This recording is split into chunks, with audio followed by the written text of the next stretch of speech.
जोड़ देख लेते हैं। 2 दशमलव की संख्या होगा, उसको जोड़ कैसे करते हैं देखिए। इस दशमलव में 2 पार्ट होता है, एक लेफ्ट का पार्ट होता है, एक राइट का पार्ट होता है, ठीक है। तो दशमलव का जो राइट होता है उसको सही से लिखना होता है, दशमलव का लेफ्ट है उसको भी सही से, दशमलव के सामने दशमलव लिखते हैं, ठीक है। तो इसको क्या कहते हैं 12.5 है, ठीक है। और यहाँ पे देखिए दशमलव के सामने दशमलव आ जाएगा 7.5, ठीक है, और ये हो जाएगा 3, ठीक है। इस तरह से लिखेंगे और लिखेंगे सही से तो ऑटोमेटिक जोड़ आराम से हो जाएगा, ठीक है। देखिए 5 यहाँ पे कुछ नहीं है तो यहाँ पे हम क्या करेंगे 0, कुछ नहीं होगा तो 0 डाल देंगे, ठीक है। तो 0 + 5 कितना हो जाएगा 5, 7 + 5 कितना हो जाएगा 7 × 5 = 12, बचा कितना 1, ठीक है, दशमलव का दशमलव, ठीक है। 2 और 3 5 1 6, ठीक है, और ये हो जाएगा 1 का 1, ठीक है।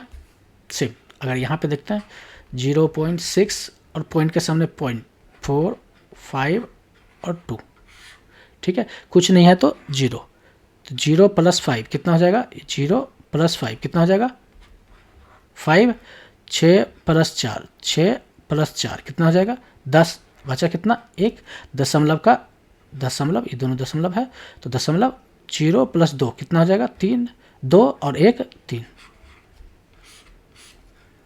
ठीक है। चलिए घटाव देख लेते हैं। सेम 12.5 3.75, ठीक है, कुछ नहीं है तो 0, ठीक है। 0 में से 5 जाएगा, नहीं जाएगा तो इधर से कैरी लेगा, ये हो जाएगा 10, 10 में से 5 गया तो 5, इधर से कैरी लिया था तो 10 में से 5 गया तो 5, बचा कितना 4, 4 नहीं जाएगा, ठीक है। 4 में से 7 नहीं जाएगा तो इधर से 1 कैरी लेगा, ठीक है, तो ये हो जाएगा 4, 14, 14 में 7 गया तो 7, ठीक है,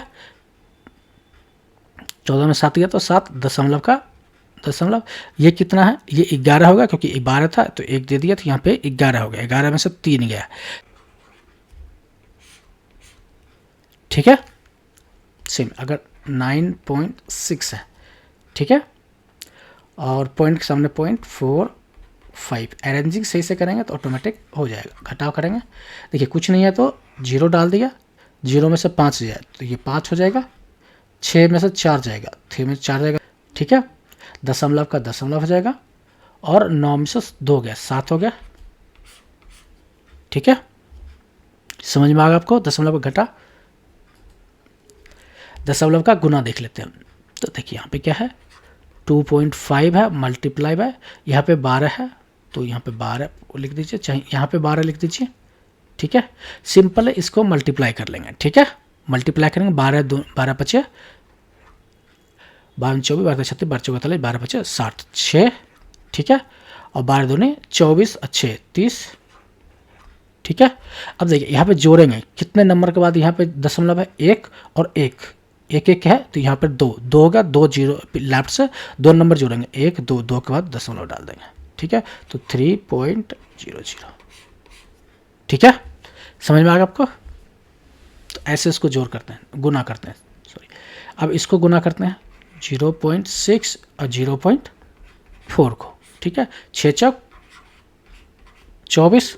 अब इसको जोड़ते हैं कितने नंबर के बाद ये दशमलव था पीछे से 1 और 1 इधर 1 1 2 2 पीछे से काउंट करते हैं 1 और 2 2 के बाद दशमलव डालते हैं, कुछ नहीं है तो 0 डाल देते हैं, ठीक है। इस तरह से हम गुना करते हैं दशमलव का, ठीक है। दशमलव का भाग देख लेते हैं। देखिए भाग करते हैं तो ये हो जाएगा 1.5 मतलब 1.5 और ये होगा 4.5, ठीक है।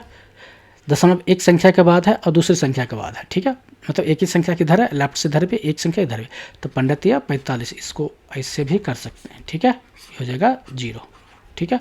या देखिए 4.5 डिवाइड बाय 1.5, ठीक है। अब इसका दशमलव उड़ाएंगे तो नीचे मल्टीप्लाई 1 हो जाएगा और एक संख्या के बाद 1 0, सिंपली अगर इसका दशमलव उड़ाएंगे तो 1 हो जाएगा और एक संख्या है तो 1 0, तो ये 10 और 10 खत्म हो जाएगा, तो इस तरह 15 या 45 इस तरह से भी हम डिवाइड करते हैं, ठीक है। सिंपली इसका देख लेते हैं 0.08 डिवाइड बाई 0.072, यहाँ पे भी 2 संख्या के बाद है, यहाँ भी 2 संख्या के बाद दशमलव खत्म, तो 8 6 8 9 72 9 बार में आ जाएगा, ठीक है, ठीक है, तो ये हो जाएगा 0, ठीक है, तो ये हो जाएगा 9, ठीक है। समझ में आ गया आपको, दशमलव का भाग भी समझ में आ गया। चलिए, समझ में आ गया है तो वीडियो को लाइक करें, वीडियो को शेयर करें, चैनल पर नए हैं तो चैनल को सब्सक्राइब करें। दशमलव से रिलेटेड आपके पास कोई क्वेश्चन है, कोई डाउट है तो कमेंट बॉक्स में ज़रूर डालें। वीडियो देखने के लिए आपको धन्यवाद।